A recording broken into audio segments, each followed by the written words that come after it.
Hello everybody and welcome to another episode of Box Office Talk. This is the show where I break down what happened at the box office, see if my predictions for the top 5 are correct, then make predictions for next week's top 5. So let's get right on into it. Last week I predicted that number 1 would be The Conjuring Last Rites, number 2 would be Hamilton, number 3 would be Weapons, number 4 would be Caught Stealing, and number 5 would be Freakier Friday.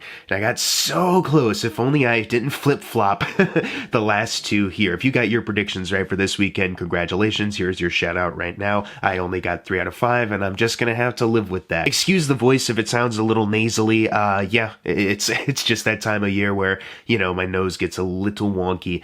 But it's all good. We're gonna dive right on into it, and we're all fine. Number 1 was The Conjuring Last Rites, but what's interesting about this was that, I mean, we all knew it was gonna be number 1. I don't think anyone quite knew just how well it was going to do. Domestically, this thing opened to $83 million. That's just here in the States. So how does that compare for the rest of the Conjuring universe? It is the highest opening that this franchise has ever had, besting what The Nun had by $30 million. So this is billed as like the last one, right? Or at least, at the very least, the last one with the Warrens, right? And now they're ending on a fucking high. This is also the 3rd highest opening ever for a horror film, 40 million below It and 8 million below It Chapter 2. It squeaked by FNAF by 3 million, so that's where they're at there. As far as the Conjuring universe domestically, it already outgrossed the entire domestic runs of La Llorona by 29 million, The Devil Made Me Do It by 18 million, and Annabelle Comes Home by 9 million. It's just 1 million shy of outgrossing the first Annabelle film, so it's gonna clear the way, obviously, with a high domestic opening like this. We'll see next weekend how, like, front-loaded, in quotes, you know, like the horror fans were driving this, but I don't know, especially with, I know The Long Walk is next week, there's a couple other things coming out, but I don't think, as far as like big competition taking away from this, I'm not sure if it will have one of those big drastic drop-offs. At the very least, also, it's very supported worldwide. I just mentioned that domestically it opened to 83 million, so worldwide it opening to $187 million, and this is on an initial production budget of 55 million. That's great, obviously. And of course, yeah, if you're doing the math, they have already tripled that budget. So they've already made 3 times more than that. They're on their way to quadruple it. This is a huge win. Imagine that, you know what I mean? Like going out on a high like this for a franchise, you know what I mean? Like I said, at the very least, they're billing this as the last like Warren Conjuring movie. But man, if I were like the producers of this and I saw this outcome, I think you would like be second guessing, you know what I mean? Like, hold on, wait, is this really the end? Can we come back for more? Is there something else we could do? You know what I mean? But man, this is great, because it definitely seemed like, and of course, you know, the last couple years with The Conjuring, The Devil Made Me Do It, that was opening in a time where theaters were trying to reopen in 2021, but some people were still a little nervous, so it did well for the circumstances. And then The Nun 2, you know, that also did really well, but that also was not as big as the first Nun, and also was coming out during the actors-writers strike, so who knows how much that impacted it as well. So it did for a little bit seem like, okay, we're running out of gas a little bit, and sometimes these movies don't do well critically these days, you know, at least not as much as the first 2 that James Wan did. And hey, I know that the reviews are kind of mixed on this one too, but goddamn, the money is talking though. Worldwide, it has already outgrossed the entire run of The Curse of La Llorona by 64 million, and now needs 19 million until it outgrosses The Devil Made Me Do It. So yeah, this one, it's going to be exciting to see. Like I said, I wouldn't be surprised if it had like maybe like a little over 50% drop, but I don't think it's like so front loaded where it's going to be like, oh, well, next week it's going to be a disaster or something like that. I think this is going to have a pretty good couple of weeks. And you know what, as someone who, for the Warren Conjuring movies, I love, and then I like kind of like The Devil Made Me Do It, and then this one kind of, it's a little bit better than that one. I like all of these movies though, so for a movie that I like, for a movie that did give me some warm fuzzies at key parts, yeah, I'm happy for it. Number 2 is the Hamilton release, finally coming to theaters with $10 million for the domestic opening. I don't have any worldwide totals, so who knows?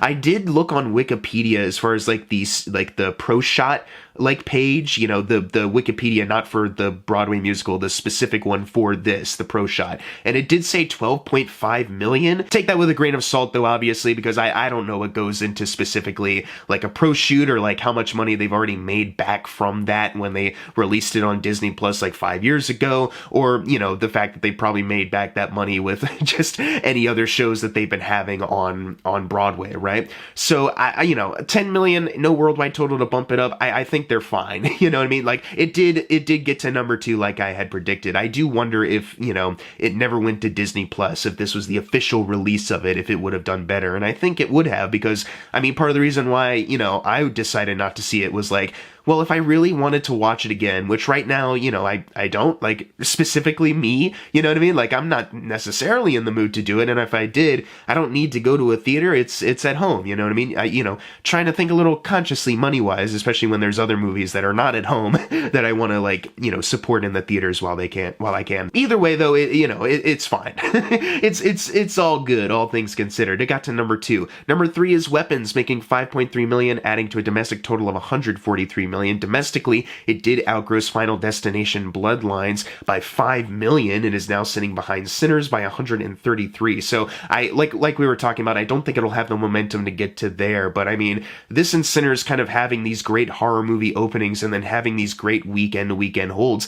I mean, yeah, it makes sense that these two are going to end up being the top 2 highest grossing horror movies of the year, unless something else comes out that I'm forgetting about. Is FNAF 2 going to do as good as this one? I don't know. Do I care? Kind of not, actually. Worldwide, it is sitting at $251 million, so it needs $56 million until it gets to Final Destination Bloodlines, which I feel like Final Destination must have gotten a little bit more, because I feel like last week, you know, when Weapons had a little lower, you know, it only had about 50 million to go, but it looks like, you know, it still has 50 million. Maybe the numbers.com screwed up again, but, you know, whatever. Weapons is still closing in on that one worldwide, but domestically it's already beat it there. Number 4 is Freakier Friday, making $3.8 million, adding to a domestic total of $87 million, so that places it $23 million away from Freaky Friday. Worldwide, it is sitting at $142 million. So that places it $18 million away from Freaky Friday's original worldwide run. That also does place it about $26 million off from quadrupling this $42 million initial production budget. I don't think they care necessarily about that at this point. Yeah, like we always keep saying, like, it's good, you know, nothing to like run home about, like, oh my god, it's doing so amazing, you know, it's just like, it's good, you know, it's not doing bad, you know, it's just good.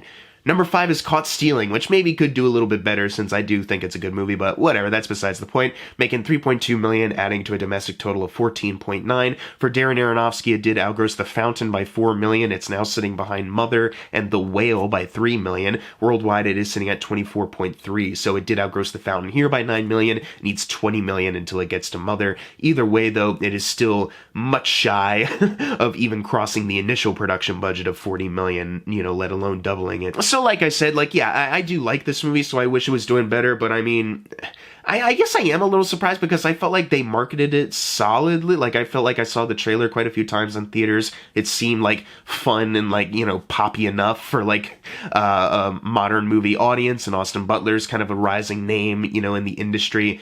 But I guess you can't win them all. Number 6 is The Roses, making $2.8 million, adding to a domestic total of $12.2 million. That places it $71 million away from The War of the Roses right now. Worldwide, it is at $32.2 million, so that places it $51 million away from War of the Roses. And I still don't have a budget for this thing, but like I was kind of estimating last weekend, like maybe, you know, like looking at where it's at right now, $32 million, maybe that's okay, you know, because it's got these big names in the ensemble, but it's not like a expensive looking movie, you know, they probably have expensive people, so maybe 32 is good, or maybe it's not. I don't know. I know that it's not doing as well as The War of the Roses did, even if you adjusted for inflation, which we did not do, but, you know, if we did, it would look a lot worse. Number 7 is The Fantastic Four First Steps, making $2.7 million, adding to a domestic total of $270 million. It needs $42 million now until it outgrosses Iron Man 2. Worldwide, it is sitting at $511 million, so that places it $7 million away from Ant-Man. So, yeah, we're kind of at that state. I mean, worldwide, you know, maybe next weekend or the weekend after it'll pass by Ant-Man worldwide. But domestically, we're kind of at a point where it's like, yeah, I think its placement in the MCU grossers, you know, that's kind of cemented at this point. And it did fine. Similar to Freaky Friday, you know, like not bad, you know, just, you know, fine. Nothing to run home about, just, you know, good.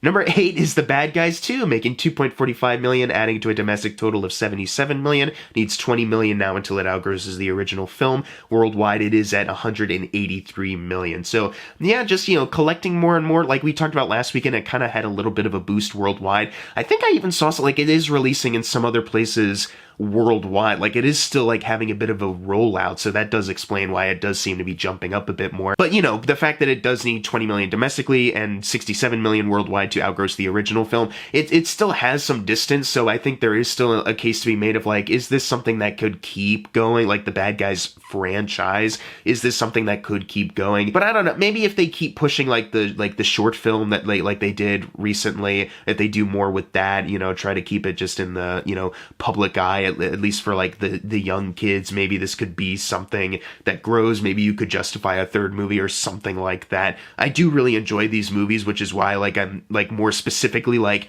I wish this could work out, because I would like to see, like, a trilogy, because that's kind of like the gold standard, make a trilogy. But still, if you haven't checked it out yet, check it out, because I do think it has some clever gags and some fun animation, some fun jokes, for even an adult like myself. But this one is also one that's probably doing fine, nothing to run home about. Coming in at number 9 is Light of the World, making $2.4 million on a budget of $20 million. There's no worldwide totals as of me, talking about it, so if it comes out later, I apologize, but yeah, this is still a steep climb to making money back on this one. But I don't know, maybe money is not what they're looking for. You know what I mean? They can't all be Angel Studios or Kingdom Story Company. Sometimes you just gotta make something for the belief, maybe they would have liked some money, though. Sinking $20 million is no easy feat, And then finally, closing out the video, number 10 is Superman, making $1.0 million, adding to a domestic total of $353 million. So it needs $59 million until it outgrosses Wonder Woman right now, so that's kind of where it's going to end off here. It is $5 million shy of Guardians of the Galaxy 3 for Gunn, so I mean, it could potentially, but I mean, it is slowing down still just enough where if it doesn't make that $5 million, I also wouldn't be surprised, because it is also, it has been on home video for a little bit now, and it did have a 60% drop. Not that it matters that much now, since it was making so little at this point in its run, but yeah, 60%, maybe it won't make this $5 million domestically. Worldwide, it is ending off here at $614 million, so that places it $156 million from the first Guardians movie, and it's $47 million off from Justice League. So it is the 10th highest grossing DC Comics film worldwide. It is the 4th domestically. For Gunn, domestically, it's in his top 3, worldwide top 4. Overall, they just announced the sequel a couple days ago, for all the people that are saying, like, this is a flop, this is a massive disaster. I think they're doing fine. Overall, this was a pretty good run for reintroducing, a new version of the DC universe.